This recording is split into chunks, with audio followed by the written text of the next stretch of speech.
The sun rises over an empty Algerian shoreline, the world hushed except for the gentle breath of the sea. In this vast, indifferent silence, a young Albert Camus once walked, searching for something the universe refused to speak. He would spend his life listening for meaning in a world that offered none, learning to live with questions that never answered back. And so we begin with a simple, unsettling whisper. If the universe is silent, how do we learn to live anyway? Albert Camus was born not into comfort nor into expectation, but into a world of contradictions, a world where sunlight felt almost divine, yet life remained unforgiving. Picture a small colonial neighborhood on the outskirts of Algiers. Simple houses washed pale by the relentless Mediterranean sun, narrow streets where children played barefoot, and the distant echo of waves breaking against a shoreline that seemed to glow. This is where Camus' earliest memories took shape, where beauty was abundant but explanations were scarce. He grew up with very little, surrounded by a silence that came not only from the world but from his own family. His father died in the First World War when Camus was still a baby, leaving him with a mother who spoke rarely and heard even less. She worked as a cleaner, quiet, stoic, moving through life with a dignity that did not need words. Camus adored her, even when he could not fully reach her. From her, he learned to read the world through gestures, through pauses, through the gentleness of shared hardship. Their apartment was small and dim, its windows cracked open to the noise of neighbors, but somehow always retaining a private hush. In that space, poverty was not a dramatic condition. It was simply the air they breathed. Meals were frugal. Shoes were passed down. Conversation was often reduced to essentials. And yet, Camus later wrote that this environment taught him something precious, that even in deprivation, one could still experience tenderness, that love does not require eloquence, that life, even at its toughest, is not lacking in quiet grace. But the world outside their door was a different story, vibrant, dazzling, and endlessly alive. When he ran through the streets, when he dove into the sea with friends, when he lay on the warm sand squinting at the sky, Camus felt something other children rarely articulated, that the natural world was giving him something he could not find at home. The brilliance of the Mediterranean sun, the salt in the air, the wind carrying smells of spices and smoke, all of it formed a backdrop not just to his childhood, but to the entire philosophy he would one day craft. He suffered from illness early on. Tuberculosis struck him as a teenager, a diagnosis that shattered the illusion of an endless horizon. Suddenly, running became difficult. Breathing became a task. The sea became something to watch rather than touch. Illness, in its quiet cruelty, forced him into contemplation before he was ready for it. But Camus, even in weakness, refused bitterness. Instead, he allowed the disease to refine his understanding of life, that everything beautiful is fragile, and that this fragility is precisely what makes existence meaningful. He once reflected that he learned more from the sunlit mornings of Algeria than from all the books he would later read. This wasn't a dismissal of knowledge. It was an admission that experience, raw and immediate, had shaped him first. The world simply appeared to him, overwhelming and mysterious, without offering explanations. The light was beautiful, but it did not answer questions. The sea was eternal, but it did not comfort loneliness. Nature's indifference, soft, glorious, and unintentional, became the seed of what Camus would later call the absurd. Yet despite the silence of the universe and the silence of his own family, Camus found reasons to marvel. He was not a child who asked why life was difficult. He was a child who wondered how life could be so stunning despite its difficulty. He saw the way sunlight entered even the poorest homes, and he began to sense that joy did not need permission nor justification. Joy simply arrived, unannounced, like a warm breeze through a cracked window. A crucial turning point came when a schoolteacher, Louis Germain, recognized the boy's potential. Camus was shy, observant, not particularly confident. But Germain saw a curiosity in him, a hunger to understand. In a society where poverty often meant invisibility, this teacher offered him something revolutionary: attention. Books appeared in Camus' life like portals to other worlds. Literature allowed him to breathe beyond the constraints of his illness, his circumstances, his silence. Through stories, he began to glimpse the full complexity of human experience, the suffering, the triumph, the contradictions. Still, his childhood remained anchored in that duality, beauty and hardship intertwined, inseparable. The bright landscape of Algeria was not merely a setting, it was a force shaping his philosophy. The harsh sun, mirrored the harshness of truth. The open sky mirrored the openness he demanded from himself. The sea, constant and unfathomable, mirrored the universe, deep, indifferent, magnificent. Camus would later write that he came from a world where even poverty had sun. And in that sentence lies the essence of his early life. Nothing was easy, but everything was illuminated. He never romanticized suffering. He knew too intimately the hunger in the kitchen, the weight of silence, the limitations of illness. But he also refused to ignore the small wonders that appear between those hardships. The play of light on a wall, the laughter of neighborhood children, the softness of a quiet evening breeze. Through these early years, the foundation of his worldview formed. That human beings are caught between a desire for clarity and a universe that does not speak. That life can be both beautiful and indifferent. That meaning is something we must craft ourselves, since the world offers none. But he also learned, through the sunlit streets of his childhood, that even without cosmic answers, life can still be tender, vibrant, astonishing. And so, from a childhood filled with silence and sunlight, Camus began to understand something profound. The world does not need to make sense to be worthy of our love. It does not need to justify itself for us to appreciate its beauty. In the tension between suffering and radiance, he found the beginning of his lifelong question, not why is there pain, but how do we live in spite of it? This was the soil in which the philosophy of the absurd first took root, not in despair, but in the humble realization that the world simply is shining and speechless, and that within the silence, each of us must learn to create our own meaning. Tuberculosis arrived in Camus' life like an unexpected winter. Quiet, cold, absolute. He was still young, barely beginning to understand the shape of his own future, when his body began to fail him. What had once been long afternoons of football under the Algerian sun turned into hours of breathless coughing, fever, and the soft dread of limitation. Doctors whispered predictions behind closed doors. Neighbors murmured that the boy might not survive. And suddenly life, so warm, so wide, so filled with the brightness of Algerian light, narrowed to the edges of a bed and the thin line between inhale and exhale. For Camus, illness was not merely suffering. It was a revelation. When one is forced to lie still, the world grows unsettlingly clear. The seconds stretch, the ceiling becomes a silent companion, and existence itself feels fragile enough to shatter. It was there, in that suspended stillness, that he began to sense a contradiction that would shape his entire philosophy. The violent collision between the heart's hunger for meaning and the universe's refusal to answer. He had always loved life instinctively. The salt wind from the sea, the shimmering heat of the streets, the laughter of children running barefoot through dust. Yet now, as sickness pressed into his lungs, he confronted another truth. Life could disappear in an instant, without warning, without fairness. And the world would continue on, bright and indifferent. It was this indifference that struck him the deepest. Not cruelty, just silence. A silence so vast it felt like a void. Camus once wrote that he discovered the absurd not in philosophy books, but in his own body. In the moment when he realized that his desire to live fully, fiercely, joyfully collided with the randomness of illness, he understood something essential. The human spirit demands clarity, meaning, continuity, and the world provides none of these guarantees. This gap, this distance between longing and reality, is the birthplace of the absurd. And yet, paradoxically, illness also sharpened his sense of urgency. If life could be taken so easily, then every hour mattered. Every breath mattered.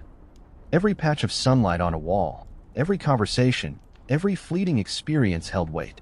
The young Camus began to understand that mortality was not a curse but a lens, a way of seeing more intensely. The fragility of existence transformed into a quiet, fierce gratitude. He did not want to waste a single moment of the life he still had. While bedridden, he read voraciously. Books were windows into worlds he could not physically reach. Greek tragedy, philosophy, novels filled with storms of emotion and thought. But even as he absorbed the voices of others, he sensed something missing. Their explanations felt too neat, too confident. They spoke of grand meanings, of divine plans, of a universe ordered for human understanding. Yet Camus had felt firsthand the raw, purposeless strike of illness, an experience that no comforting philosophy could dissolve. His own reality contradicted the stories others tried to tell. He realized that the world does not bend to our desires. It does not shape itself to our hopes. And this was both devastating and clarifying. If meaning existed, it would not be handed to him from above. He would have to create it, stitch it together from his own choices, his own acts of rebellion, his own commitment to living despite the silence. As his strength slowly returned, he began walking again along the Algerian coast. The sea became his teacher, vast, beautiful, utterly unconcerned. Waves crashed not in sympathy or malice, but simply because that is what they do. The wind brushed his face without intention. The sunlight warmed him without noticing him. And in that recognition, he found a strange comfort. If the world does not offer meaning, then meaning becomes an act of human freedom. Life becomes an artistic creation, not a puzzle to solve. This was the awakening illness gave him, that the absurd is not a philosophical idea to memorize but a lived experience. It is the moment when you are confronted with the truth that life is precious precisely because it is fragile, and beautiful precisely because it is temporary. The world will not explain itself, but it will offer itself, raw, bright, indifferent. And in return, the human being has one task, to live honestly within that tension. Camus would later write that the proper response to the absurd is not despair, but defiance. Not resignation, but presence. To continue loving life, even when the universe is silent. To continue choosing, creating, caring, breathing, even when nothing guarantees that those acts will matter in any cosmic sense. Illness had shown him the edge of mortality. Philosophy would teach him how to stand there without fear. And so, the seed of his worldview grew.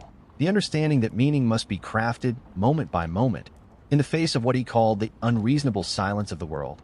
It was a silence he had heard in the stillness of hospital rooms, in the quiet of desert mornings, in the breath between coughs.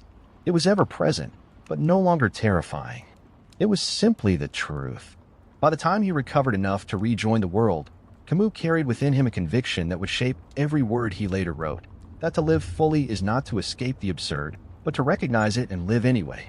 Not to deny the fragility of life, but to embrace it as the very reason to rise each day. Fragility, he realized, does not diminish life. It illuminates it. And from that illumination, a new kind of strength was born. Not the strength of certainty, but the strength of awareness. Not the strength of faith and answers, but the strength of living with questions. His illness could have broken him. Instead, it awakened him. It taught him that life is both fragile and magnificent, indifferent and intimate, and it whispered a quiet promise that even in a silent universe, the human heart is capable of creating its own reason to keep going.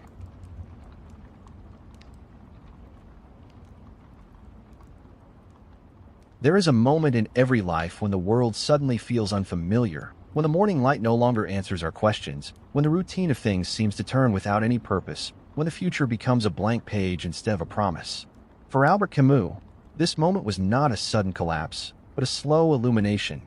He realized, gradually and painfully, that the universe does not speak. It does not teach, it does not guide, it does not reward. It simply exists, quiet, vast, indifferent. And yet, he also realized that the human heart refuses this silence. We demand meaning. We hunger for answers. We search the sky as if it owes us something. That clash between our longing and the world's indifference is what Camus called the absurd. To understand the absurd, Camus turned to a myth older than memory, the story of Sisyphus. The man condemned by the gods to push a heavy stone up a mountain, only to watch it tumble back down each time. A punishment without end, a cycle without hope. For centuries, Sisyphus had been a symbol of despair, a warning against defying the divine. But in Camus' hands, the myth transformed. The punishment became a mirror, and Sisyphus, once a tragic figure, became something radiant. Camus imagined the moment when Sisyphus walks back down the mountain to retrieve the stone, muscles tired, breath heavy, dust clinging to his skin. In that walk, in that pause between effort and renewal, Sisyphus becomes aware. He knows the gods cannot hurt him anymore, because they can take nothing from him that he has not already lost.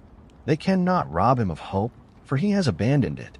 They cannot steal meaning, for he has learned to live without illusions. In that moment of clarity, Sisyphus becomes free. And Camus wrote the words that still echo through philosophy classrooms and quiet bedrooms alike. The struggle itself is enough to fill a man's heart. One must imagine Sisyphus happy. But why happy? Why would a man condemned to endless labor smile at the futility of his task? Camus believed that freedom is not found in escaping the absurd, but acknowledging it fully, honestly, without trembling. The stone is heavy, the climb is endless, the universe is silent, and yet you choose to push. You choose to live. You choose to act. In that choice, repeated every day, in small steps and private moments, you create meaning where none exists. For Camus, the absurd hero is not a philosopher locked in a library, nor a warrior fighting for a cause promised by heaven. The absurd hero is anyone who wakes up in the morning knowing that life is fragile, unpredictable, and ultimately groundless, and still decides to love, to work, to create, to feel. Meaning is not given to such a person. It is made, handmade, moment by moment, through experience and honesty. Camus used the stone as a metaphor, not a fate. Your stone may be the job you return to each morning, the grief you carry quietly, the illness you manage, the loneliness you rarely speak of. It may be your doubts, your failures, your responsibilities, your unfulfilled dreams. The world does not judge your stone, and neither did Camus. What mattered was the courage to face it, to push it, to own it, to refuse despair even when despair seems justified. This rebellion, not with fists, but with existence, is at the core of Camus' philosophy. To rebel for him meant to say, the world may not offer meaning, but I will not surrender my desire to live deeply. It meant embracing sunlight without needing it to promise eternity. It meant feeling joy without demanding it last forever. It meant holding sorrow without letting it turn the world dark. To rebel was to live without appeal, without relying on destiny, divine justice, or cosmic explanations. Camus' absurd hero does not deny the harshness of reality.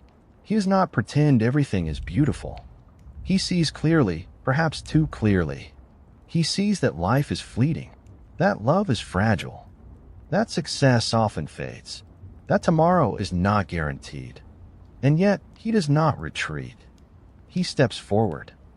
He chooses presence over escape, awareness over illusion. He finds wonder in the simple shimmer of sunlight on a wall, in the laughter of a friend, in the curve of a horizon, in the taste of bread, in the warmth of an afternoon breeze. Small things become enormous when the universe offers nothing else. Camus believed that once you accept the absurd, you also accept responsibility for your own meaning. There is no script, no fate, no eternal reward waiting beyond the struggle. There is only this life, this breath, this hour, this chance. And that, he thought, is enough. It must be enough. When Sisyphus places his hands on the stone again, he is not defeated. He is choosing to lift, to climb, to breathe, to continue. In that choice lies his freedom. There is something tender in Camus' vision of the absurd hero, not heroic in the traditional sense. No armor, no triumph, no applause. It is a heroism built from persistence, a quiet endurance, a refusal to stop loving the world, even when the world refuses to explain itself. Camus' hero is human, vulnerable, painfully aware of how temporary everything is. And yet he moves forward with a kind of gentle bravery. In the myth, the gods condemned Sisyphus to absurdity. In life, no gods are needed. The absurdity is already here. But there is something beautiful in that recognition. If nothing is guaranteed, everything becomes precious. If life has no inherent meaning, then all meaning becomes a creation, a gift we give ourselves. If the world is indifferent, the warmth we share with others becomes even more miraculous. Camus did not ask us to change the universe. He asked us to face it, to accept its silence, to answer it not with despair, but with life, to build meaning the way Sisyphus pushes his stone, deliberately, courageously, again and again. And perhaps, when we pause between our own struggles, when we walk back down our personal mountains, dusty and tired, we too may find a moment of clarity, a moment where the silence of the world and the fire of our hearts meet, a moment where we understand, as Camus did, that the stone is not a punishment, it is the path, and the climb, though endless, is our own.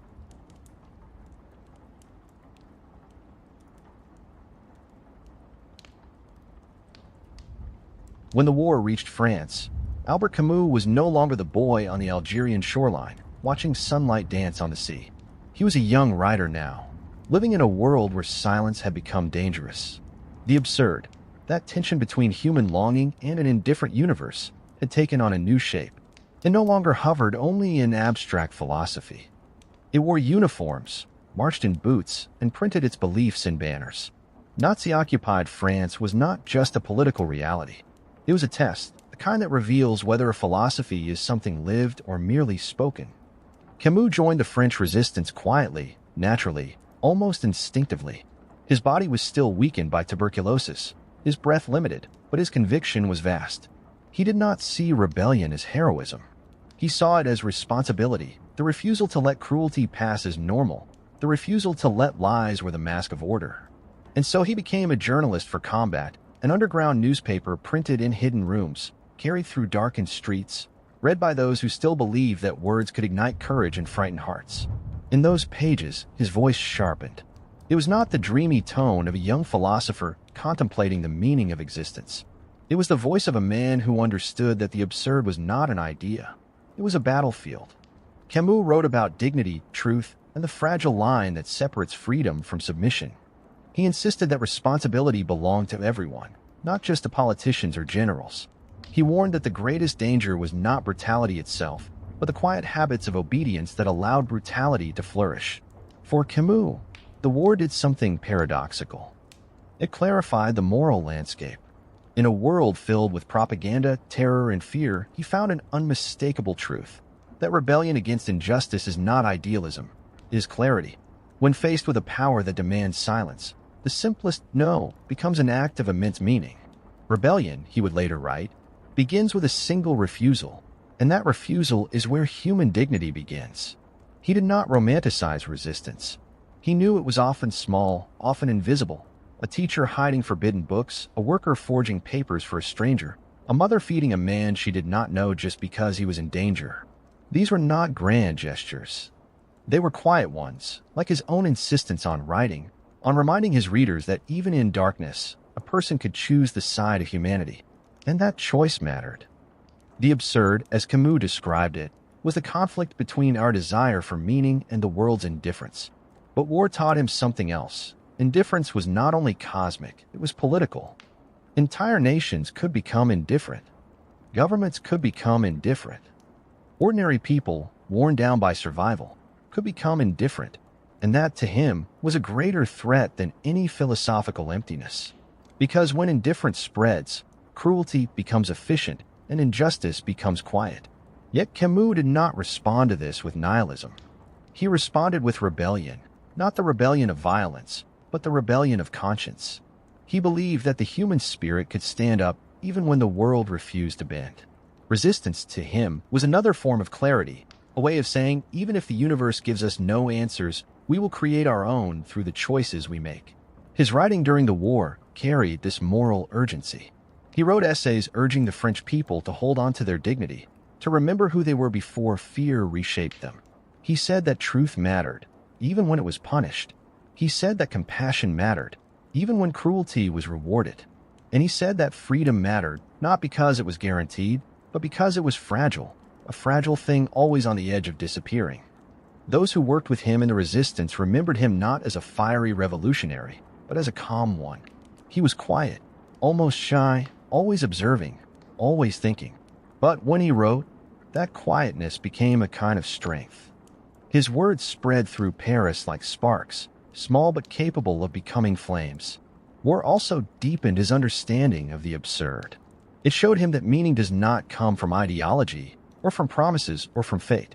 Meaning is created through the simple act of choosing what side of humanity you stand on. Even in chaos, a person can choose integrity. Even in fear, a person can choose kindness. And even in the darkest times, a person can choose truth over comfort. Camus did not fight with weapons. He fought with sentences.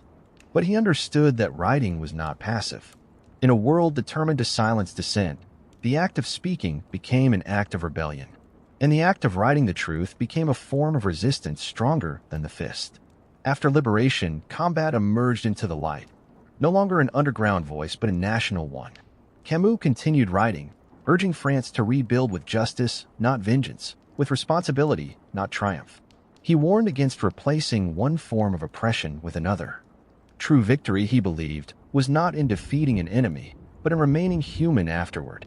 Because the absurd, to Camus, did not disappear with the end of the war.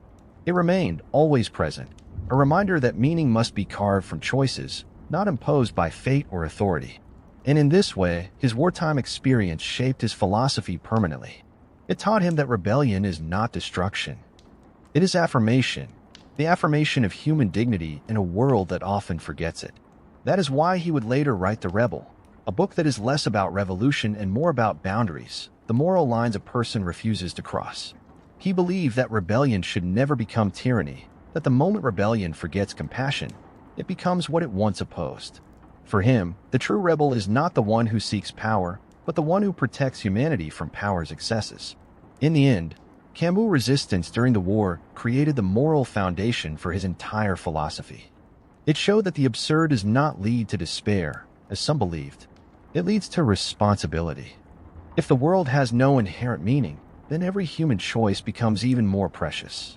And rebellion, quiet, steady, compassionate rebellion, becomes the clearest expression of that meaning. It is the refusal to accept injustice, the refusal to surrender dignity, the refusal to let silence become complicity. And it begins, as Camus reminds us, with a single, simple, courageous no.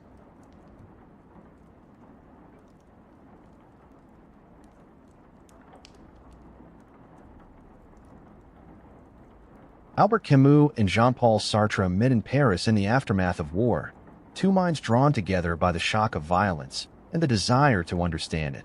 Both had walked through the ruins of Europe, had watched the sky darken with the smoke of war, had listened to the whispers of those who had survived and those who had vanished. And in those early meetings, they found in each other a kind of reflection. Two souls trying to make sense of a world that seemed senseless, two thinkers seeking to give shape to human responsibility amidst chaos. There was admiration, laughter, long walks along the Seine, debates over coffee that spilled late into the night. In the companionship of ideas, they felt less alone. But the closeness of intellect is fragile, and the world is never content to let idealists roam untouched.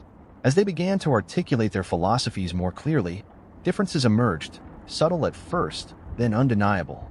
Sartre, ever passionate, ever militant, began to see the solution to injustice in the necessity of action, even violence, if it served liberation. Camus could not follow this path. To him, the world was silent, indifferent, and cruel, yes, but adding cruelty to cruelty was not the answer. The moral clarity that had guided his life demanded a different form of rebellion, one that insisted on dignity, on the refusal to become what one despised. The rupture was not sudden. It was a slow, almost imperceptible shift, like a shadow creeping across a room at dusk. Conversations that had once felt like dances became skirmishes. Words that had been exchanged in mutual curiosity now carried weight, carrying the quiet ache of disagreement. Camus, in his essays and letters, began to articulate a philosophy that emphasized the absurd hero's rebellion through living fully, but without surrendering to hatred or embracing bloodshed as justice. Sartre, in contrast, argued for engagement that sometimes demanded the harshest measures, the surrender of individual hesitation for collective necessity. It was here, in the difference, that Camus felt the isolation he had long feared and long known. He had spent a lifetime contemplating the solitude of the human condition, the silence of the universe, and the loneliness of moral clarity. But when that solitude arrived from the distance of a friend, a fellow traveler through thought, it was a quiet heartbreak of a different kind. Not the loneliness of exile, of poverty, or of illness. This was the loneliness of choosing one's own path in the company of those you had once held close. Camus did not turn his back in anger, nor did he seek to publicly humiliate. There was no dramatics, no spectacle of betrayal. The separation was tender in its sorrow. It was the realization that integrity, the act of staying true to one's own principles, is often a solitary venture. It requires walking paths that others cannot or will not follow. To maintain the moral compass that guides the absurd hero, Camus accepted the cost of isolation. He accepted that friendship, even with the most brilliant and devoted minds, might not survive the insistence on ethical consistency. Yet, in this quiet rupture, Camus also found affirmation. For the universe does not grant meaning, and the human heart does not come with guarantees of companionship. To insist on living authentically, to rebel against the absurdity of life without surrendering one's humanity, is a form of courage that demands solitude. It is a courage that Sartre admired, even if he could not reconcile it with his own philosophy. Camus learned, through this parting, that the rebellion against the absurd is not only an internal struggle, but a negotiation with the world, including those we love. In the letters he wrote during and after the disagreement, there is a softness, almost a melancholy, that betrays the depth of feeling behind the philosophical stand. He writes not with bitterness, but with precision, a calm sadness that mirrors the very heart of his work. He articulates the idea that moral clarity often comes at the cost of intimacy, that friendship can fracture when ideas demand fidelity to the self above all else. Yet, he never regrets the path he chose. The cost, he understood, is the burden of responsibility, and the price of integrity is sometimes the loss of those we hold dear. Through this rift, Camus' philosophy of the absurd is sharpened, not hardened. It becomes clearer that rebellion in the face of a silent, indifferent universe does not excuse compromise of conscience. The absurd hero does not strike back in violence simply because the world is cruel. The absurd hero faces the world's indifference and responds with presence, attention, and the insistence on ethical engagement. The loneliness of this stance is profound, but it is also the seed of freedom. The freedom to live authentically, to reject what we cannot accept, to create meaning even in silence. The conflict with Sartre is a quiet testament to a truth Camus had always known. Living rightly is not a guarantee of popularity. Following the path of thought, of conscience, of subtle moral rebellion may estrange us from friends, from colleagues, from the world that seeks simple answers. Yet it is in this quiet courage, this refusal to compromise the self, that the absurd hero finds the only true satisfaction available, the peace of knowing one has remained true to one's own soul. In reflecting on the rift, Camus demonstrates that philosophical integrity is not an abstract virtue. It is lived in the everyday acts of saying no to what one cannot support, of refusing to conform, of remaining calm when the world would demand noise. Integrity isolates, yes, but it also illuminates. It illuminates the path for those who come after, and for oneself. It is a light that burns softly, without fanfare, guiding the individual through the darkness of indifference and the dissonance of human relationships. The loneliness Camus felt with Sartre is mirrored in every reader, every thinker, every soul confronting the world's absurdity and seeking a path that feels honest. It is the quiet ache of realizing that the price of authenticity is solitude, that the courage to live fully may not always align with the hearts of those around us. And yet, this solitude is not emptiness. It is a space in which the soul grows, in which reflection deepens, in which the rebellion against the absurd is enacted daily, silently, with dignity. Camus' life and the quiet heartbreak of this philosophical rupture remind us that the absurd does not excuse compromise. It does not allow one to hide behind consensus or the comfort of companionship. The absurd demands engagement, attention, and ethical choice. The rift with Sartre, tender and sorrowful though it is, becomes a living illustration of this principle, that meaning, courage, and rebellion are forged not in agreement, but in the courage to stand alone. And so, in the solitude that follows, Camus continues his work, writing, thinking, observing, teaching us through example that living with integrity is its own form of triumph. There is no applause for the absurd hero, no cheering of the crowd, no certificate of honor. There is only the quiet certainty of having acted in accordance with one's own conscience, the soft satisfaction of having met life's indifference with attention, with thought, and with courage. Through this quiet heartbreak, this tender divergence from a friend and mentor, Camus teaches us the subtle power of solitude. The cost of living fully, freely, honestly, is sometimes the very companionship we crave. And yet, the very same act of choosing integrity above comfort plants the seeds of meaning, the possibility of rebellion, and the chance to illuminate life for others, silently through example. In the end, the rift with Sartre is less a story of conflict than a meditation on the quiet requirements of living authentically in a world that does not hand meaning freely. It is the story of a man who understood that the absurd does not justify compromise, that the price of understanding is often personal, and that courage is most evident not in public triumph, but in the tender, steadfast refusal to betray oneself, even when it separates you from those you love. And so Camus stands alone, gently, sorrowfully, but unwavering, a model of the absurd hero, a man whose life demonstrates that rebellion, integrity, and moral clarity are not always rewarded with applause, but are always worthy of the price they demand.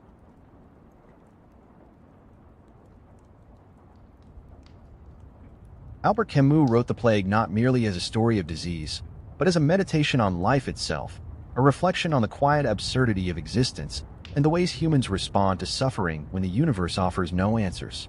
In the novel, the city of Oran is stricken. The streets, once bustling with commerce and chatter, fall silent under the shadow of death. Ordinary lives are interrupted. Fear rises like an uninvited tide. And yet, amid this suffering, the human heart reveals its resilience, not in grand gestures of heroism, but in the small measured acts of care, of presence, of attention to one another's pain. Through this metaphorical plague, Camus explores a central idea of his philosophy. Life may be indifferent, chaotic, and without inherent meaning, yet humans have the capacity to create meaning through solidarity and action. Dr. Ruz, the narrator, embodies this principle. He is not a hero in the conventional sense. He does not seek glory. He does not attempt to impose cosmic order. He simply tends to the sick, comforts the dying, and confronts despair with a steadfast, almost quiet courage. In doing so, he demonstrates what Camus believed was essential. Meaning is born not from certainty, but from responsibility, compassion, and a refusal to surrender to despair. The plague, as Camus shows us, is more than an illness. It is a mirror held up to the human condition. It reveals vulnerability, fear, and mortality. It exposes the fragility of institutions, the vanity of human plans, and the illusion that life can be fully controlled. Yet in this same mirror, we see the potential for kindness, courage, and solidarity. The doctors, the volunteers, the citizens, each who chooses to act, to help, to bear witness, remind us that even in a senseless world, ethical action is possible. This is the rebellion of the human spirit against the absurd. To care, to love, to act, despite the inevitability of death and the silence of the universe. Camus' depiction of Oran emphasizes that meaning is not a reward handed down by the cosmos. It is not a promise that justice will be served or that suffering will be neatly explained. Instead, meaning emerges through our willingness to engage with life fully, to confront it directly, and to act ethically, even when outcomes are uncertain. The characters of the plague do not act because they are guaranteed success. They act because it is necessary, because it is right, and because in acting they assert their humanity against the indifferent world. The quiet heroism of ordinary people in the novel reflects Camus' broader philosophy. The absurd life does not offer comfort or clarity, yet it does offer freedom, the freedom to choose how to respond. Dr. Ruz, Father Panelix, Theroux, and others embody different facets of this response. Some act through reason and science, others through faith, others through moral reflection, but all demonstrate that the human response to suffering can be dignified, courageous, and meaningful. Camus shows us that solidarity is the antidote to the absurd isolation that life can impose. When humans connect, when they bear witness to one another's pain, meaning quietly flourishes, even without cosmic justification. The plague also illuminates the cost of compassion. Camus does not romanticize the struggle. The work is exhausting, repetitive, and fraught with grief. Death comes relentlessly. Loved ones are lost. Communities are fractured. Yet the act of solidarity itself transforms suffering into something bearable. It does not erase the absurdity of the world, but creates a fragile, human counterpoint. Purpose born through care, rebellion through ethical action, and meaning through connection. In other words, the plague is both tragedy and revelation, a testament to the human ability to live authentically in a world that provides no ultimate answers. In reflecting on the plague, Camus reminds us of the duality of existence. Life is indifferent, yet humans are not powerless. The universe may offer no promise of justice or reward, but we can choose to act in ways that honor our values, that protect others, and that affirm life itself. This choice is the essence of rebellion against the absurd. It is quiet, daily, and often unrecognized. Yet it is revolutionary in its insistence that we do not surrender our humanity to the chaos around us. Camus' message is particularly resonant in times of collective suffering. Whether faced with illness, injustice, or loss, we are reminded that our actions, our attentiveness, and our solidarity carry more weight than the silence of the cosmos. Meaning is not something to be found waiting for us. It is something we create in the midst of struggle. And even when the struggle seems endless, as Sisyphus rolls his stone up the hill, the act itself, the decision to engage, to love, to care, imbues life with dignity and purpose. The plague, therefore, is a meditation on moral responsibility in an indifferent world. Camus does not offer comfort through certainty, nor does he suggest that suffering is justified. Instead, he proposes that human beings can meet life's absurdity with integrity, courage, and compassion. This is the quiet triumph of the absurd hero, to continue living fully and ethically, despite knowing that the universe offers no guarantees. Through his narrative, Camus also explores the psychological impact of the absurd. Isolation, fear, and despair are ever-present companions during the plague. Yet these very challenges reveal the resilience and creativity of the human spirit. People discover capacities for empathy they did not know they possessed, for endurance they did not know they could summon. Camus demonstrates that meaning, while not given, is co-created with every act of kindness, every decision to confront injustice, and every gesture of solidarity. In the end, the plague is not merely about a disease. It is about the confrontation with the essential conditions of human existence: mortality, uncertainty, and the silence of the world. Camus shows us that while we cannot escape suffering, we can choose our response. We can act with compassion, uphold dignity, and embrace responsibility. In doing so, we turn the absurdity of life into a stage upon which the human spirit can perform its quiet, courageous rebellion. The lesson Camus leaves us through this work is clear. Meaning is never handed to us. It must be forged in the act of living, in the refusal to capitulate to despair, in the daily commitment to empathy and ethical engagement. Life is fragile, the universe indifferent, yet the human capacity to create purpose within these conditions is infinite. The plague teaches us that even when the world offers nothing but silence, we can still respond with clarity, courage, and compassion. Camus' vision of the human condition in the plague resonates with a gentle, almost meditative tone, that solidarity, moral courage, and care for one another are not merely acts of altruism. They are the foundations upon which meaning in an absurd world is constructed. The work reminds us that our choices, however small, matter. In a silent universe, it is these choices, these daily acts of rebellion through ethical living, that allow life to be not only bearable, but deeply human. Ultimately, the plague is an invitation to confront the absurd not with resignation, but with engagement, to find courage not in certainty, but in compassionate action, to create meaning not in the hope of reward, but in the shared experience of humanity. In this way, Camus affirms that the human spirit, even in its fragility, possesses the profound capacity to illuminate life's silent, indifferent world.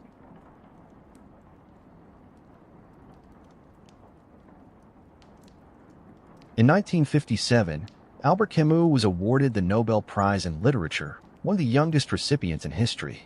The announcement was met with admiration, headlines, and applause. People called him a voice of moral clarity, a witness to human suffering, and a philosopher of courage.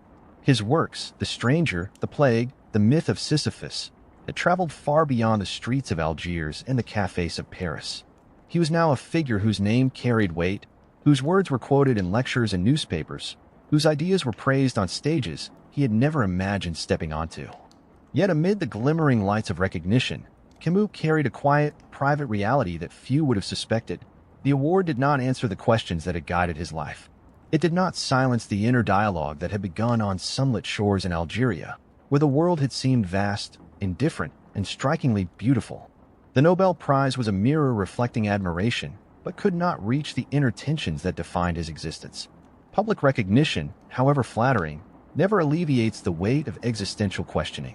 Camus knew that the human condition, the confrontation with mortality, absurdity, and the silence of the universe, remains intact regardless of medals or honors. As he accepted the prize, he carried the awareness that fame is a surface phenomenon. To be applauded is not the same as being understood. Recognition acknowledges action or artistry, but cannot inhabit the inner life of reflection, the private wrestling with absurdity, the subtle courage required to live ethically in a world that offers no guarantees. For Camus, the Nobel was both an honor and a reminder of solitude. The public saw a philosopher, a novelist, a moral voice. They celebrated him for capturing suffering with clarity, for offering a lens through which to view the absurd world, for modeling courage in thought and action. But they did not see the hours of quiet contemplation, the evenings spent walking along Parisian streets deep in thought, the inner tension between despair and defiance that had driven his writing. They did not see the lingering doubt, the constant questioning. Was he living fully in the face of absurdity? Was he responding ethically in every choice, every encounter, every small act of compassion? Recognition could not resolve these questions. It could only remind him that the inner work of the absurd hero is never complete. The award also highlighted a paradox central to Camus' philosophy. The more the world seeks to define and contain a life, the more a life resists being fully captured. Fame imposes narratives, frames, and interpretations. Readers and critics projected ideas onto him, celebrated him as a moral authority, a spokesman for the human condition, a voice for the absurd. Yet the essence of Camus' work was the recognition that life is lived, not defined by accolades or social approval. The Nobel Prize, brilliant and alluring though it was, could not condense the complexity of existence into a single narrative. It could not, and would not, make the absurd any less silent. In interviews and speeches, Camus spoke carefully, as always, aware of the subtle tension between public persona and inner reality. His words were measured, reflective, often tinged with humility, a gentle acknowledgement of the honor, yet a persistent reminder that literature and philosophy are tools for understanding, not shields against uncertainty. He insisted, subtly but firmly, that recognition does not absolve anyone of the work of living thoughtfully, of confronting the silence of the universe, of embracing moral responsibility in the midst of chaos. The award was an opportunity to speak, but the inner questions, the search for meaning, the confrontation with absurdity, remained untouched. Camus' private life at this time reflected the same tension. Invitations, ceremonies, and public appearances contrasted sharply with moments of solitude, reflection, and quiet doubt. He continued to walk the streets, to write in cafes, to observe the world with sensitivity.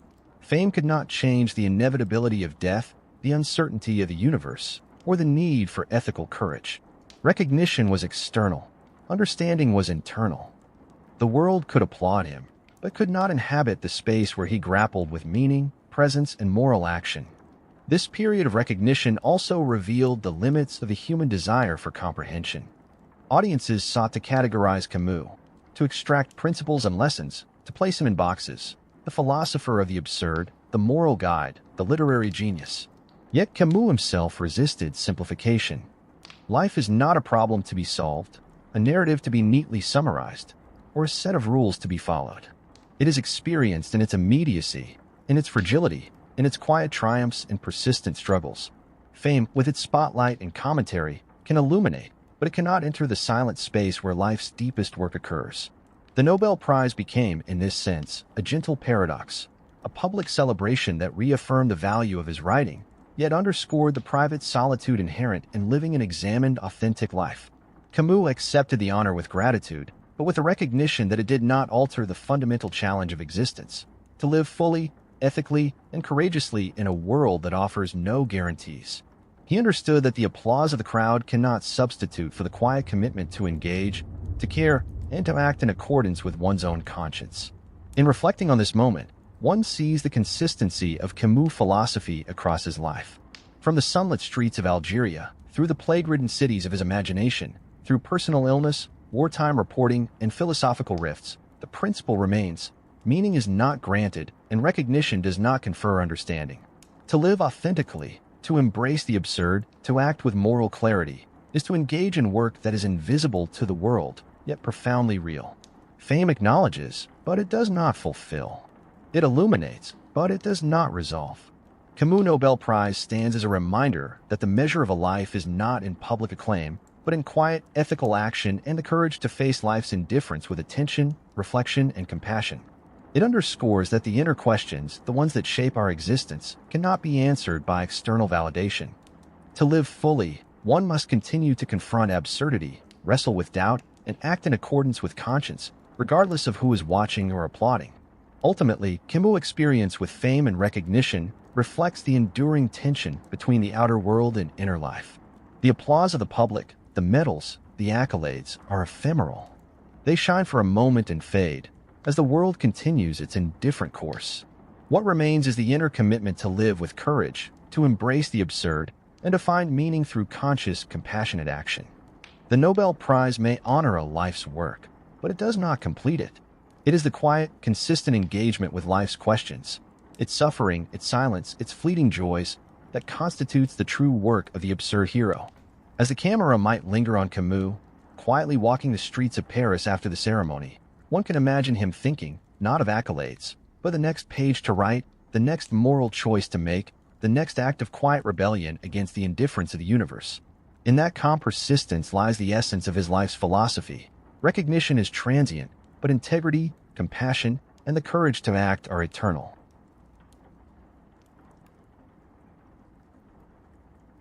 Albert Camus' life, luminous and deliberate, came to a sudden and tragic close on a January day in 1960. He was just 46 years old when the car in which he was traveling swerved off the road, crashing violently against a tree. The abruptness of the event shocked the world. Newspapers ran headlines, friends and admirers wept, and the streets of Paris seemed quieter that day, as if the universe itself had paused to honor a life that had consistently reflected upon its silence. For someone whose entire philosophy revolved around the confrontation with the absurd, the suddenness of his death became a tragic and poetic embodiment of his central truth. Life is fragile, unpredictable, and indifferent. The universe offers no warnings, no guarantees, no explanations. It is up to each person to find their own meaning while the brief candle of existence flickers against the dark. In the wreckage, the manuscript of the first man was found beside him. The unfinished pages, still warm with his thoughts and reflections, were a poignant reminder that human life is never fully completed.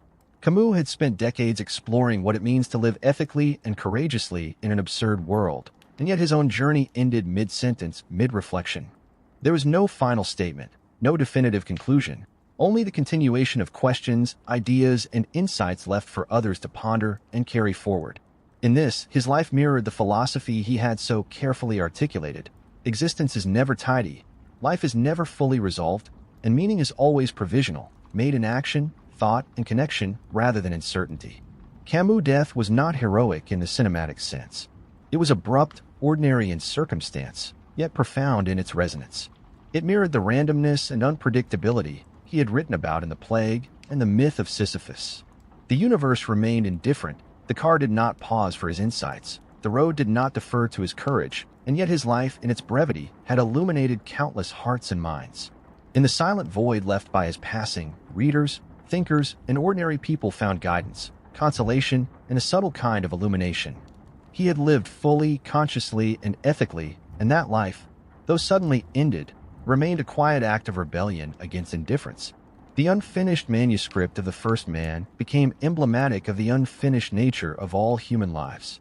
Camus' work was always an invitation rather than a prescription. He never suggested that one could arrive at perfect understanding or ultimate truth. He taught that life is inherently partial, fleeting, and incomplete, and that human courage lies not in completing the story, but in continuing to write it, even without guarantee. His death, sudden and unresolved, underscored the reality that no matter how carefully one lives, the end may arrive unpredictably. This fragile ending did not diminish his philosophy. It illuminated it. Life, brief and uncertain, must be met with action, reflection, and the embrace of its absurdity. In remembering Camus, one sees the harmony between life and philosophy. His death was sudden, but his life had been deliberate. Each essay, each novel, each newspaper article had been an attempt to answer the silent question of the universe with light, compassion, and ethical clarity. Even in death, he fulfilled his philosophy. He confronted the indifference of existence not with despair, but with engagement, insight, and moral courage. The abruptness of his passing was, in a quiet and tragic way, consistent with the lessons he had spent a lifetime teaching. The world will not bend to human desire, and yet we can live as though it matters, even if meaning must be made rather than found. The tragedy of Camus' life, ending so early, also served as a meditation on human fragility more broadly. It reminded readers that we are all subject to forces beyond our control, that circumstance can intervene suddenly, and that the opportunity to act ethically, to create meaning, and to love fully is limited and precious. Camus' philosophy is not abstract. It is a call to live attentively, urgently, and compassionately in a universe that will never answer back. His death, sudden and irrevocable, reinforces that call. We must choose how to live before the moment slips away. The world mourned him not only for the loss of a writer, a thinker, or a public moral voice, but for the personal human presence he had cultivated, a presence that embodied kindness, curiosity, reflection, and courage.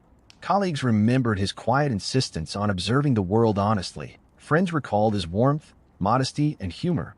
Readers discovered in his works a companion in the struggle against absurdity. In all of these remembrances, one theme prevailed. Camus' life, though abruptly ended, had left a luminous trace, a small but enduring light in the vast, silent universe he had so carefully explored. The final image, one might imagine in a poetic documentary, is of the Algerian sun rising over the empty shore, as if to continue its indifferent path, unaware of the human loss beneath it. And yet, Camus' life, like the sun's light reflecting on water, leave a lasting shimmer. It is not in the control of the universe that meaning is found, but in the human acts that respond to it. Writing, thinking, caring, and choosing to live fully, ethically, and courageously. He answered the silence with light. He confronted the absurd with reflection. He left behind questions, insights, and examples of human dignity that continue to echo decades after his departure. The quiet power of Camus' death and the manuscript that remained beside him is a reminder that life is always incomplete, always fragile, always at the mercy of circumstance. And yet, within that impermanence lies the profound opportunity to live consciously and meaningfully. His life, though cut short, exemplifies the principles he espoused. We do not need cosmic guarantees. We do not need certainty or permanence. What matters is the decision to engage with life fully, to rebel against despair, and to respond ethically and compassionately to the world's silence.